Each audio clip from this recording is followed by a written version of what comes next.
Og karong adlaw kay adlawng Domingo man no. So ni biyahe dita padulong sa Negros.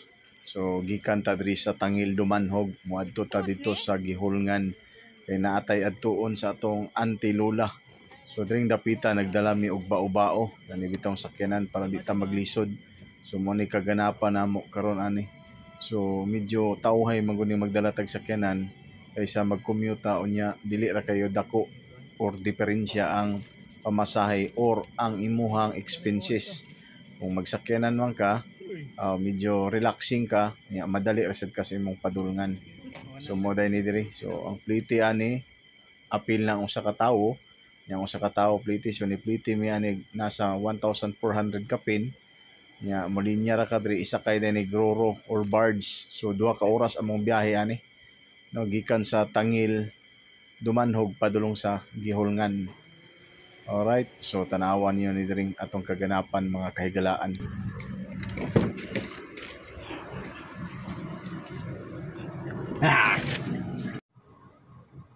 So they are.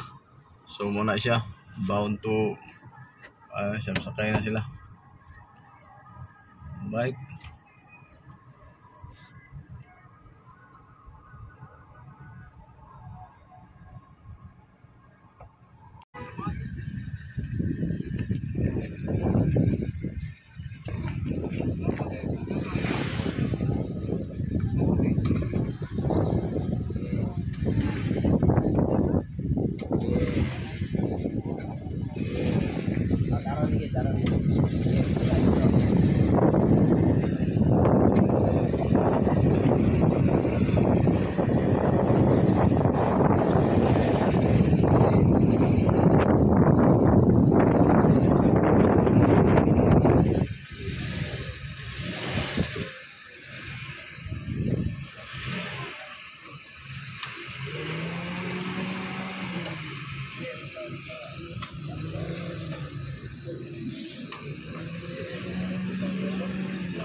Good morning.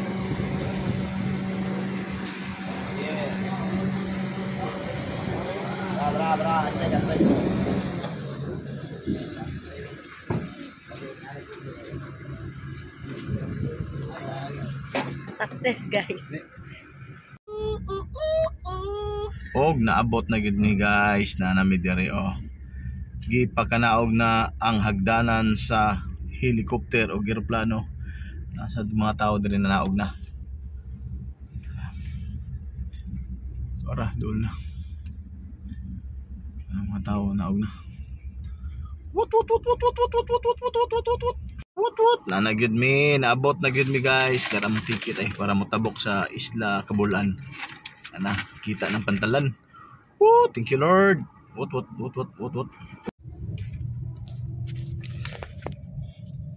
Guys, welcome back to this coconut place. Negros na. Ito, gina. Asa ka namin doon. Ang habis na atin ito na. Ay, mong balay dress bobo, guys. Oh, nara guys, ay. Saon man ni mo ron, guys. Asa mang daan ni ron, guys. Atay, guys, nawagtang man, guys. Rugmao ni daan, guys. Ambot, guys. Asan daan ato? Babay na.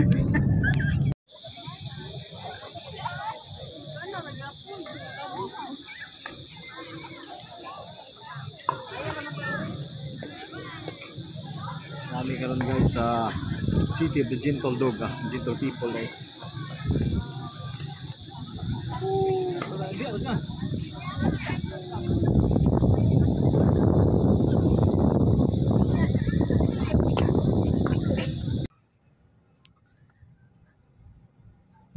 Ito picture din, video na raw, may picture sila.